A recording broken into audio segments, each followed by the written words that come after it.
Hi.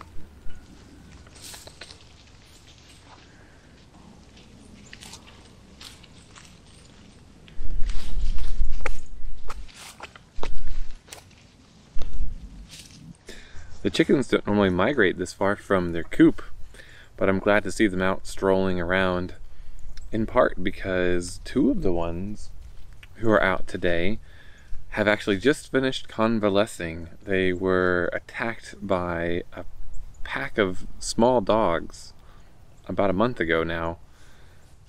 I heard the alarm and came rushing out and saw like 6 dogs mauling 2 of my chickens, or actually mauling 1 of my chickens, and later found another one mauled. But feathers were everywhere, and one of my chickens had some deep lacerations on her back, and the other one had like a hunk the size of a golf ball out of her. But I doctored them up and kept them in my tub for about a month, which is kind of a pain. But they're fine now and running around and being cute. So I'm happy to see them wandering through the yard.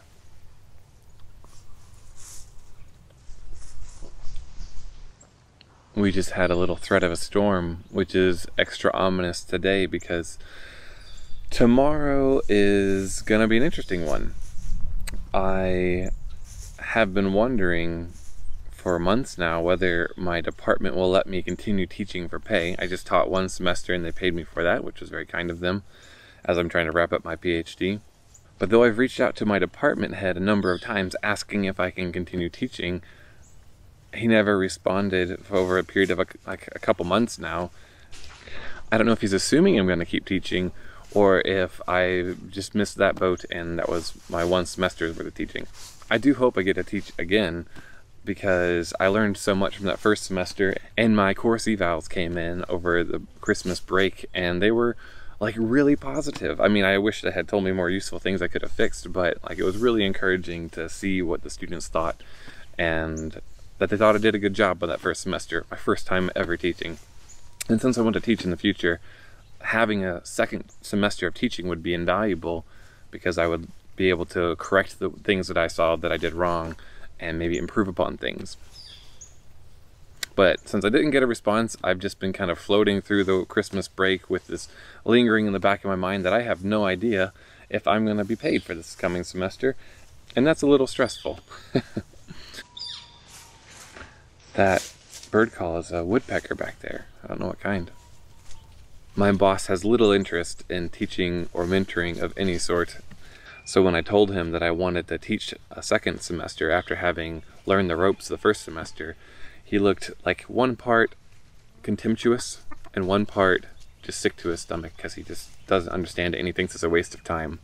Even though that's what I want to do as a career path in the future, and this experience has been invaluable and hopefully will be invaluable this semester too.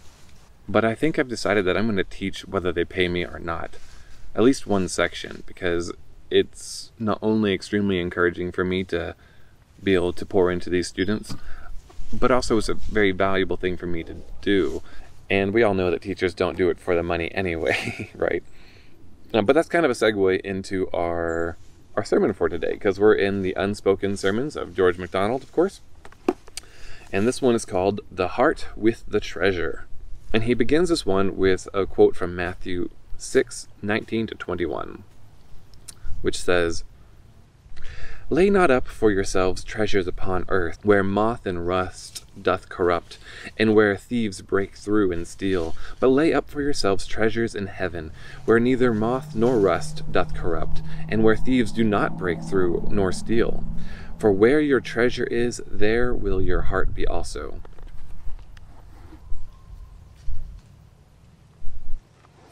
So this one is actually very short. It's only 2.5 pages long.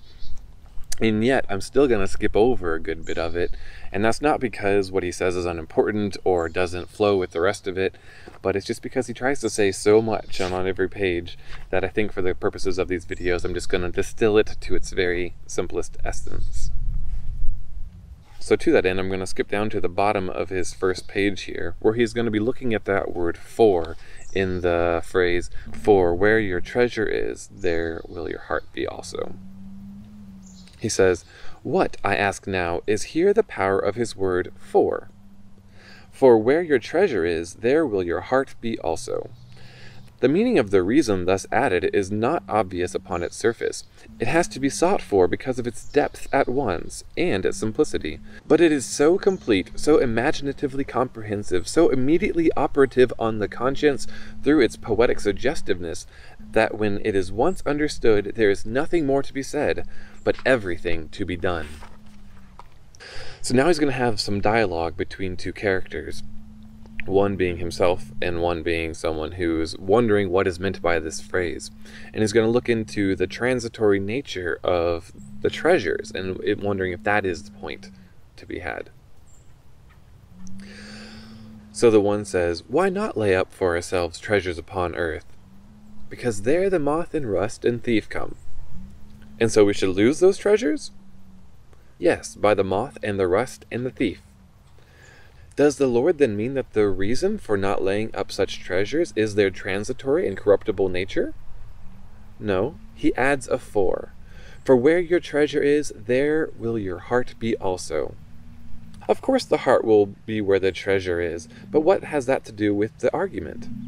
This, that what is with the treasure must fare as the treasure, that the heart which haunts the treasure house, where the moth and rust corrupt, will be exposed to the same rages as the treasure, will itself be rusted and moth-eaten. Many a man, many a woman, fair and flourishing to see, is going about with a rusty, moth-eaten heart within that form of strength or beauty. But this is only a figure. True. But is the reality intended less or more than the figure? Does not the rust and the moth mean more than disease? Does not the heart mean more than the heart? Does it not mean a deeper heart, the heart of your own self, not your body? He continues, describing how that heart can be corroded with rust of cares and riddled into caverns and films by the worms of ambition and greed, which is pretty strong language and kind of a graphic thing to imagine your inner self becoming, riddled with worms and rust. And then he says, "And one day you will be compelled to see, nay, to feel your heart as God sees it, and to know that the cankered thing which you have within you, a prey to the vilest of diseases, is indeed the center of your being, your very heart." Nor does the lesson apply to those only who worship mammon, aka money, who give their lives, their best energies to the accumulation of wealth. It applies to those equally who in any way worship the transitory, who seek the praise of men more than the praise of God, who would make a show in the world by wealth, by taste, by intellect, by power, by art, by genius of any kind, and so would gather golden opinions to be treasured in a storehouse of earth. The hurt lies not in this, that these pleasures are false, like the deceptions of magic, for such they are not, pleasures they are, nor yet in this, that they pass away, and leave a fierce disappointment behind. That is only so much the better. But the hurt lies in this, that the immortal, the infinite, created in the image of the everlasting God, is housed with the fading and the corrupting, and clings to them as its good, clings to them till it is infected and interpenetrated with their proper diseases, which assume in it a form more terrible in proportion to the superiority of its kind, that which is mere decay in one becoming moral vileness in the other, that which fits the one for the dunghill, casting the other into the outer darkness, creeps that it may share with them into a burrow in the earth, where its budded wings wither and damp and drop away from its shoulders, instead of haunting the open plains and the high uplifted tablelands, spreading abroad its young pinions to the sun and the air, and strengthening them in further and further flights, till at last they should become strong to bear the God-born into the presence of its Father in heaven. Therein lies the hurt. So by mingling with these transitory things, we grow more and more base and squalid and go into the damp, and our wings drop off in these caves, almost like Gollum, instead of us being able to strengthen our wings and fly higher and get closer to God. And he ends with this sentence: "He whose heart is sound because it haunts the treasure house of heaven may be tempted of the devil, but will be first led up of the Spirit into the wilderness." And that's where he ends the sermon, and that's where he'll begin the next one, of course. But But the point that I want to focus on is this sentence here, that one day you will be compelled to see, nay, to feel your heart as God sees it, and to know that the cankered thing which you have within you is indeed the center of your being. And that sentence is one that stands out to me because that has happened to me a number of times in my life. When I felt like I was a good person, I felt like I had things figured out for the most part, but in reality I had a massive blind spot. And then through introspection, or through maybe even a friend talking to me, I had these blind spots brought to my attention, and then was just heartbroken that I was really that bad. But it's only through realizations like that that you can become better. And that reminds me of a passage by George MacDonald in another of his books called Phantastes. So Phantastes I've mentioned in the other series that we have, and I've actually read the same quote from it, but it's that good of a quote that I'm going to read it again, because that can only help. But also, since I'm not sharing these videos with anyone right now, I might as well read it again for myself. But this quote is in a section of the book in which the main protagonist, Anados, has failed again at another task. And he realizes that he has fallen short of what is good and can grow therefore. So let me jump right in. He says, "Then first I knew the delight of being lowly, of saying to myself, I am what I am, nothing more. I have failed, I said. I have lost myself. Would it had been my shadow." Up to this point, he's been haunted by his shadow, and he was hoping to get rid of it. "I looked round. The shadow was nowhere to be seen. Ere long I learned that it was not myself, but only my shadow that I had lost. I had seen that it was better, 1,000-fold, for a proud man to fall and be humbled, than to hold up his head in his pride and fancied innocence. I learned that he that will be a hero will barely be a man, that he that will be nothing but a doer of his work is sure of his manhood. In nothing was my ideal lowered, or dimmed, or grown less precious. I only saw it too plainly to set myself for a moment beside it. Indeed, my ideal soon became my life, whereas formerly my life had consisted in a vain attempt to behold, if not my ideal in myself, at least myself in my ideal. Now, however, I took at first what perhaps was a mistaken pleasure in despising and degrading myself. Another self seemed to arise, like a white spirit from a dead man, from the dumb and trampled self of the past. Doubtless this self must again die and be buried, and again from its tomb spring a winged child. But of this my history as yet bears not the record. Self will come to life even in the slaying of self, and there is ever something deeper and stronger than it which will emerge at last from the unknown abysses of the soul. Will it be a solemn gloom, burning with eyes, or a clear morning after the rain, or a smiling child that finds itself nowhere and everywhere?"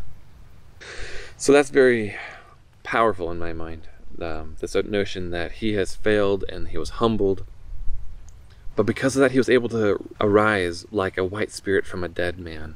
And that struck me when I read this the first time. Probably brought me to tears, honestly, because I had just undergone that. I had just fallen and found myself wanting, but I saw in here hope that we can grow from those failures and be better for them. And because of that, I actually made my necklace here, which is a little copper tag that says plus ultra, which means more beyond in Latin, or further beyond, just to remind myself that there's always more that you can do to grow to be a better person. If you feel like you're doing all right, it's because you're not looking at yourself closely enough. Hi, Choopy. Come here. Come here. Come here. Hi. You can come here. Oh, good, Choopy. And the necklace has more significance with regards to the scientific method as well, and church history and such, but I'll maybe get to that in another video. But what MacDonald has said in these two books about always growing and always becoming better through your failures has stuck with me for the years since I read them first. I was just about to wrap up and I remembered that MacDonald makes a similar point in a number of his short stories that are also fairy tales. He talks about how characters often, and people often, ascribe to themselves their good qualities, but when it comes to their bad qualities, or when they lose their temper or something like that, they think that it's just their circumstances that have brought that upon them. It's not who they really are. And here and there, MacDonald is saying that we have to acknowledge that the faults that we have and the flaws that we have are part of who we are currently, but do not have to be part of who we are going to be. Hey, it's part of the solution is admitting you have a problem. And if you're just saying, I lost my temper because work was bad today, then you're not going to actually get better. But if you say, I lost my temper and I'm sorry for that, and I can try not to do that again, then you have a prospect of growth. Anyway, I guess I just referenced 3 works by MacDonald here. I wish I had those fairy tales to quote from. Maybe I do. Give up.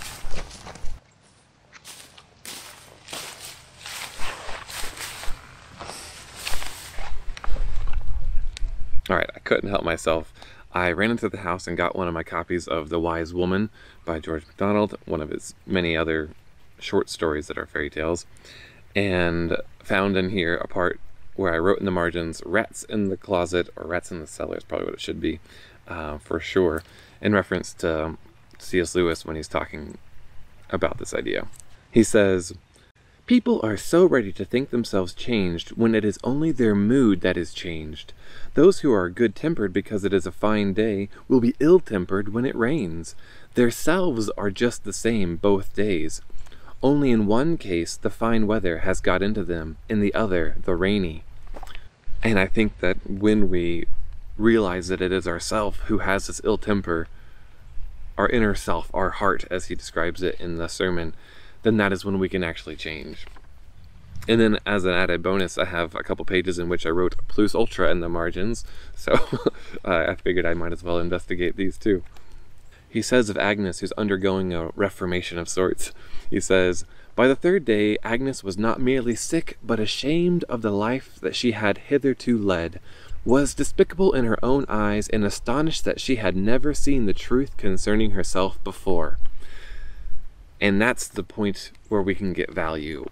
To despise ourselves, not in a despairing way, but to despise ourselves that we may get better. And the wise woman adds a warning here. She says, Agnes, you must not imagine you are cured. That you are ashamed of yourself now is no sign that the cause for such shame has ceased. In new circumstances, especially after you have done well for a while, you will be in danger of thinking just as much of yourself as before. So beware of yourself. So the last thing I want to read, as it's beginning to rain and the storm blows in kind of ominously, is how Agnes actually does fall into the trap that the wise woman warned her of. He says, by this time her old disposition had begun to rouse again. She had been doing her duty, and had in consequence begun again to think herself somebody.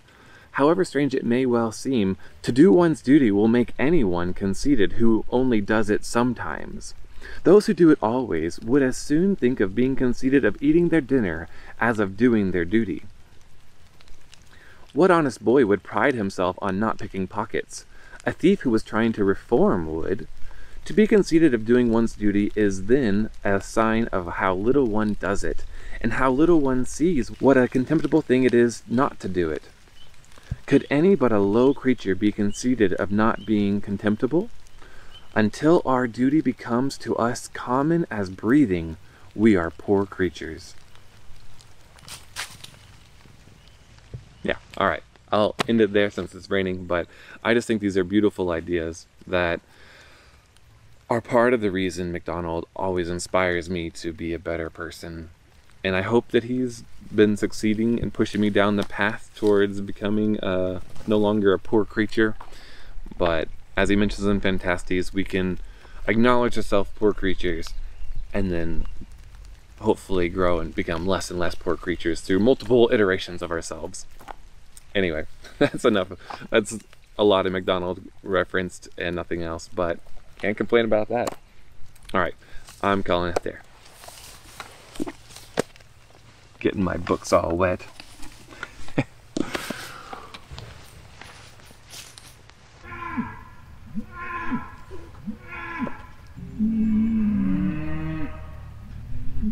Sorry for all the cow noises. I don't know what else to say besides that. I can't help them.